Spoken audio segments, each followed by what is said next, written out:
પશ્ચિમ કચ્છ એસઓજીએ ભુજની બે દુકાનમાંથી પ્રતિબંધિત ઈ સિગારેટનો જથ્થો ઝડપી પાડ્યો. 3 લાખનો મુદ્દામાલ કબજે કર્યો. આરોપીને એ ડિવિઝન પોલીસ મથકના હવાલે કરવામાં આવ્યા. પશ્ચિમ કચ્છ એસઓજીએ ભુજ શહેરની બે અલગ અલગ દુકાનમાંથી પ્રતિબંધિત ઈ સિગારેટના કુલ 241 પેકેટ પકડી પાડ્યા હતા. કુલ ₹3,06,000ની કિંમતના જથ્થા સાથે વેચાણ કરતા બે ધંધાર્થીઓને ઝડપી લઈ એ ડિવિઝન પોલીસ મથકના હવાલે કરવામાં આવ્યા હતા.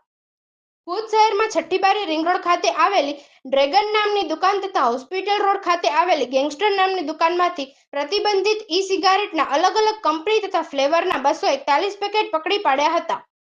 ₹3,06,000ની કિંમતના જથ્થા સાથે સદર દુકાનના માલિક જૈનેશ બલદેવભાઈ મચ્છર તથા તેની પાસે નોકરી કરતા જય બિપિન જેઠીને ઝડપી લીધા હતા. બંને ઈસમો વિરુદ્ધ ભુજ શહેર એ ડિવિઝન પોલીસ સ્ટેશન ખાતે the prohibition of electronic cigarette act હેઠળ કાયદેસરની કાર્યવાહી હાથ ધરવામાં આવી છે.